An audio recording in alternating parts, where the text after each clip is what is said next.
जैसा कि सभी जानते हैं कि आज ब्रह्मश्री पितामह पत्री जी की पुण्यतिथि है और उन्हीं के द्वारा सिखाया हुआ ध्यान यहाँ पर हम करते हैं। और आज अगर उनके बारे में बात ना की जाए तो ऐसा हो नहीं सकता। तो थोड़ा सा हम उनके बारे में जानेंगे। बहुत से लोग हैं जो उनसे फिजिकली नहीं मिले हैं, लेकिन मैं उन सौभाग्यशालियों में से हूँ जिन जो उनसे एक बार मिल चुके हैं। तो यहाँ पर मैं उनकी खुद की ही इच्छा बताती हूँ, ब्रह्मश्री पितामह पत्री जी की। मेरी एकमात्र इच्छा, मेरी एकमात्र इच्छा, मेरा एकमात्र कार्य, मेरा एकमात्र लक्ष्य, मेरा एकमात्र सपना, संपूर्ण मानवता पाप मुक्त मानवता हो जाए। जब तक इस धरती पर आखिरी व्यक्ति शाकाहारी नहीं बन जाता, मैं इस धरती के लिए कार्य करता रहूंगा। मेरा विशेष कार्य धरती माँ को इस शर्म और बोझ से मुक्त करना है जो वह हिमालय पर्वत के समान हो रही संपूर्ण पशु जगत के प्रति अमानवीय क्रूरता को महसूस कर रही है।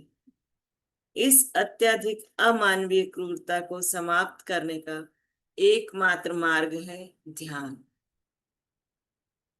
जब पृथ्वी पर प्रत्येक व्यक्ति इस बात को समझ जाएगा, उस दिन धरती पर स्वर्ग की स्थापना हो जाएगी। मुझे शाकाहार जगत चाहिए। मैं संपूर्ण पशु जगत के प्रति आपकी करुणा और मित्रता की परवाह करता हूँ। मैं अपने पशु पक्षी मछली को इस धरती पर खुशी से रहते हुए देखना चाहता हूँ। मैं धरती माँ को वास्तव में निश्चिंत, शांतिपूर्ण और मुस्कुराते हुए देखना चाहता हूँ। यही मेरी एकमात्र इच्छा है। तो ये ब्रह्मश्री पितामह पत्री जी की इच्छा है, जिसको हम लोगों को भी पूरा करना है। महान युग पुरुष ब्रह्मश्री सुभाष पत्री जी, तो उनके बारे में है। ब्रह्मश्री पितामह सुभाष पत्री जी पिरामिड स्पिरिचुअल सोसाइटी मूवमेंट अर्थात PSSM के संस्थापक हैं, जिन्होंने पिछले 40 सालों में जगह जगह पर जाकर लाखों लोगों को ध्यान सिखाया और हजारों पिरामिड मास्टर्स को ध्यान सिखाने के लिए प्रेरित किया। एक ऐसे महान युग पुरुष जिनकी शिक्षाएं अत्यंत सरल एवं आत्मा को जागृत करने वाली हैं। पत्री जी का एकमात्र सपना और लक्ष्य संपूर्ण मानवता को शाकाहारी बनाना है, ताकि धरती पर सभी प्राणी आनंदमय जीवन जिएं। 11 नवंबर को ब्रह्मश्री पितामह पत्री जी का जन्मदिन था। PSSM में उनके जन्मदिन को पिरामिड ध्यान दिवस के रूप में मनाया जाता है। इसी उपलक्ष्य पर पिरामिड ध्यान जगत टीम भी उनको शुभकामनाएं और श्रद्धांजलि देती। 11 तारीख को शुभकामनाएं देती हैं और आज के दिन श्रद्धांजलि देती हैं। उन्हीं के द्वारा बताया गया मेरा जन्म और परिवार। तो यहाँ पितामह पत्री जी का है। मेरा जन्म 1947 में तेलंगाना राज्य के शक्कर नगर गोधन में हुआ था। मैं एक ब्राह्मण परिवार से हूँ। मेरी माता श्रीमती सावित्री देवी और पिता श्री PV रमण राव हैं। मेरी माता एक गृहिणी और पिता एक उत्कृष्ट शिक्षाविद थे। हम 4 भाई बहन। अब अपनी माँ के बारे में बता रहे हैं। मेरी माँ सुसंस्कृत महिला थी। वह कई कलाओं में पारंगत थी। वह खाना भी बहुत स्वादिष्ट बनाती थी। वह संगीत प्रेमी, हिंदी भाषा की अच्छी ज्ञाता और एक महान ध्यानी थी। जिनका सहयोग मेरे जीवन की भौतिक और आध्यात्मिक दोनों पारियों में रहा। वह एक ऐसी सहृदय मास्टर थी कि 2006 में जब उन्होंने अपना शरीर छोड़ा तो उनकी आगे की यात्रा के लिए स्वयं महाअवतार बाबा जी उन्हें लेने आए। मेरी पढ़ाई। मेरे बड़े भाई डॉक्टर पी के विनोद जी की प्रेरणा व कुशल मार्गदर्शन में मैंने अपनी शिक्षा व व्यावसायिक डिग्री को प्राप्त किया। मैंने मृदा विज्ञान में स्नातकोत्तर की उपाधि प्राप्त की। मैंने तेनाली मतलब तेलंगाना में आयकर विभाग में निरीक्षक के रूप में काम किया और कोरोमंडल फर्टिलाइजर्स की बिक्री विभाग में भी विभिन्न स्तरों पर काम किया। अपने बड़े भाई के कहने से मैंने बांसुरी वादन सीखा और स्वर संगीत का प्रशिक्षण भी लिया। मुझे पद्म भूषण डॉक्टर श्रीपाद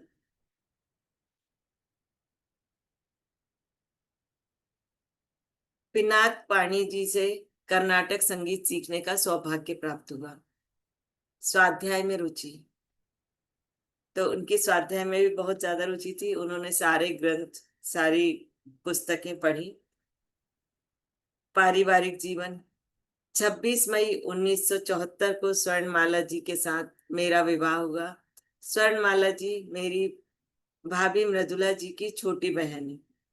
स्वर्णमाला जी एक महान मास्टर हैं। मेरी आध्यात्मिक यात्रा में उन्होंने अपना पूर्ण सहयोग दिया। हमारी दो बेटियां हैं, परिणीता और परिमला। वे दोनों ही महान मास्टर हैं। आत्मज्ञान प्राप्ति। 1977 में एक सहकर्मी श्री रामचन्ना रेड्डी जी ने मुझे आनापान सती ध्यान से अवगत कराया। मेरे इस आध्यात्मिक मित्र ने मुझसे अपने ध्यान के अनेक अनुभव साझा किए, जिससे मेरी ध्यान में रुचि बढ़ती गई। आनापानसती ध्यान के साथ मैंने कई प्रयोग करने आरंभ किए। दिसंबर 1979 में लोबसांग रामपा द्वारा रचित बुक यू फॉरएवर पढ़ते हुए मुझे आत्मज्ञान हो गया।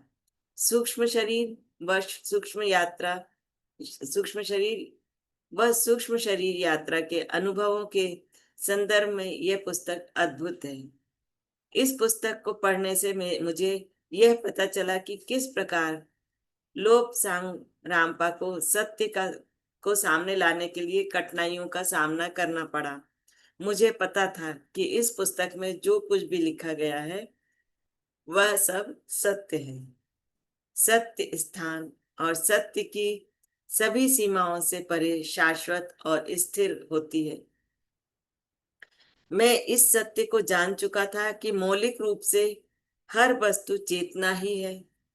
इस महान लीला में चेतना ही जन्म व पुनर्जन्म लेती है। जन्म और पुनर्जन्म में अपनी भूमिका निभाते हुए निरंतर मेरे सामने यह स्पष्ट हो चुका था कि हमारे अनेक अनेक जन्म हुए हैं। हर जन्म में कार्य कारण सिद्धांत काम करता रहता है। अस्तित्व में आत्मा के लिए तिरोगमन नहीं है, बल्कि आत्मा के क्रमागत विकास की इस गति को बढ़ाया जा सकता है। मैं समझ गया था कि जो भी वर्तमान में घटित हो रहा है उसके लिए अस्तित्व में अनंत संभावनाएं हैं। मेरे आत्मज्ञान का क्षण अत्यंत प्राकृतिक था, बिल्कुल वैसे ही जैसे कोई सुबह नींद से जागता। उस समय मैं धरती पर अपने उद्देश्य के प्रति पूर्णतः सचेत हो चुका था। जब मुझे आत्मज्ञान हुआ तो मैंने एक ऐसे अनुभव को प्राप्त किया जो खुशी और आनंद से परे था। यह एक तटस्थ स्थिति भूतकाल वर्तमान किसी व्यक्ति वस्तु विशेष के लिए या इसके विरुद्ध नहीं थी। यह विचारों, वचनों और कर्मों के सामंजस्य के प्राकृतिक तटस्थता थी। तो आत्मज्ञान की अवस्थाएं हर व्यक्ति के जीवन में सत्य की खोज में तीन अवस्थाएं आती हैं। आत्मज्ञान से पूर्व आत्मज्ञान, विशिष्ट आत्मज्ञान आत्मज्ञान के पश्चात आत्मज्ञान। आत्मज्ञान की इच्छा जागृत होना ही आत्मज्ञान से पूर्व आत्मज्ञान है। ध्यान से यह ज्ञान होता है और मैं शरीर नहीं आत्मा हूं, मैं शरीर में हूं और शरीर से बाहर भी हूं। यह विशिष्ट आत्मज्ञान की अवस्था है, पर यह अंत नहीं है। आत्मज्ञान के पश्चात आत्मज्ञान। इस अवस्था में आप सूक्ष्म शरीर से कारण शरीर और कारण शरीर से महाकारण शरीर में आते हैं। आप बहुत सारे आयामों को देखते हो और मास्टर से मिलते हो। यह आत्मज्ञान का तीसरा चरण। आत्मज्ञान सर्वप्रथम एक शिष्य, मास्टर, शोधकर्ता और एक अध्यापक बनने की लंबी प्रक्रिया है। मेरे जीवन का उद्देश्य। आत्मज्ञान के समय मुझे मेरे जीवन का लक्ष्य स्पष्ट हो गया था। मुझे पारिवारिक जीवन में रहते हुए विश्व कल्याण के लिए ध्यान, शाकाहार और आध्यात्मिक विज्ञान का प्रचार करना है। 1979 टर्निंग पॉइंट। मैं अपने जीवन को दो भागों में मानता हूँ। पहला है 1947 से 1979 तक का, और दूसरा है 1979 से 2095 है, 2095 तक। मतलब ये इन्होंने पहले कहा था कि मैं 2095 तक रहूंगा। 1979 में मेरे व्यक्तित्व परिवर्तन का वर्ष था। पुराना सुभाष जा चुका था और एक नई आत्मा ने मेरी देह में प्रवेश किया। जब वर्ष 1985 में मैंने रूथ की स्ट्रेंजर्स एमंग अस पढ़ी, तब मैं अपनी स्थिति स्पष्ट रूप से समझ गया कि मैं एक वॉक इन हूं, और इसके फलस्वरूप मेरे संपूर्ण व्यक्तित्व का परिवर्तन हुआ। इस प्रक्रिया को बाद में अपने पहले रिश्तेदारों, दोस्तों के साथ अपनी न्यूनतम भूमिका निभाने लगा। इस विशुद्ध भौतिकवादी संसार से मैं पूर्णतया एक अजनबी बन गया था। अब इन्होंने पीएसएसएम में कई सारी पुस्तकें लिखी भी हैं, राइटर भी रहे ये। फिर इनका गुरु से मिलाप हुआ 1981 में रामचन्ना रेड्डी और वेंकट रत्न जी के साथ। सदानंद योगी जी से पहली बार वो कर्नूल में मिले।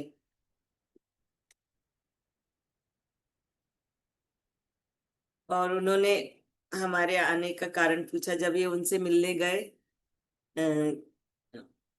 सदानंद योगी जी से, तो उन्होंने आने का कारण पूछा और हमारे उत्तर देने से पहले ही कहा, मेरे पास केवल ब्रह्म ज्ञान है। हम तीनों ने विनम्रता से जवाब दिया कि स्वामी जी, हमें भी ब्रह्म ज्ञान चाहिए। हमारे जवाब से संतुष्ट होकर उन्होंने हमें अरबी और तेलुगु भाषा में बहुत कुछ बताया और अगले दिन सुबह ध्यान सीखने के लिए बुलाया। एक महान गुरु के साथ मेरा गहरा जुड़ाव उस दिन से शुरू हुआ। हम उन्हें कर्नूल स्वामी जी के नाम से भी पुकारते हैं। पहला ध्यान केंद्र 1990 में मेरे एक मित्र NC गौरी जी ने के घर पर हम पहला ध्यान केंद्र मेडिटेशन एंड एनलाइटमेंट सेंटर खोला। उस ध्यान केंद्र का प्रचार करने के लिए हमने ध्यान और आत्मज्ञान से संबंधित पर्चे बांटे। यहाँ से उनकी ध्यान का शुरू हुआ। तो ऐसे ही और भी उन्होंने किया है कि उस पिरामिड के साथ प्रयोग किया है, कई सारे पिरामिड लगा करके ध्यान किया है। उससे जो फायदे हुए हैं उसके बारे में उन्होंने बताया। उन्होंने यह ध्यान प्रचार और प्रसार के लिए अपनी नौकरी से इस्तीफा भी दिया। इस तरह उनकी यात्रा चलती रही। और उन्होंने पहले कहा था कि वो 2095 में जाएंगे। तो जब उन्होंने बॉडी वेकेट की तो बहुत से लोगों ने कहा, आपने तो कहा था 95 में जाएंगे। तो ऐसा और उनका सबसे बड़ा सपना है शाकाहारी बने, शाकाहार का प्रचार करें, ध्यान करें और ध्यान सिखाएं। आज एक नई आध्यात्मिक क्रांति का युग है जो किसी भी धर्म से संबंधित नहीं है। बुद्ध, महावीर ने जिस सत्य को पाया, आध्यात्मिक वैज्ञानिक बनकर सभी उस सत्य को पा सकते हैं। इसके लिए सरल और सहज मार्ग है आनापान सती ध्यान करना, सभी को ध्यान सिखाना, सभी आध्यात्मिक मास्टर्स की पुस्तकें पढ़ना और ध्यानियों के अनुभवों को सुनना। महासमाधि 24 जुलाई 2022 को पत्री जी ने धरती पर अपने महान उद्देश्य को पूर्ण कर अपनी पंच भौतिक देह का त्याग दिया था। शाकाहार जगत, ध्यान जगत और पिरामिड जगत की स्थापना करने के लिए पत्री जी के इस महासंकल्प के साथ लाखों पिरामिड मास्टर्स जुटे हैं। सभी पिरामिड मास्टर्स और पिरामिड ध्यान जगत की टीम की ओर से ऐसे महान युग पुरुष, सच्चे मित्र और आध्यात्मिक वैज्ञानिक को शत शत नमन करते हैं। शाकाहार जगत की जय हो, पिरामिड जगत की जय हो, ध्यान जगत की जय। तो ये उनके बारे में थोड़ा सा मैंने संक्षेप में बताया। तो हम भी आनापान सती ध्यान उन्हीं के मार्गदर्शन में करते आए हैं, उसी को हम आगे बढ़ा रहे हैं। और आप लोगों को भी जब भी समय मिले इसको आगे बढ़ाने का कार्य करें और उनका जो सपना है उसे पूरा करने में सहयोग प्रदान करें। थैंक यू सो मच इतने प्यार से सुनने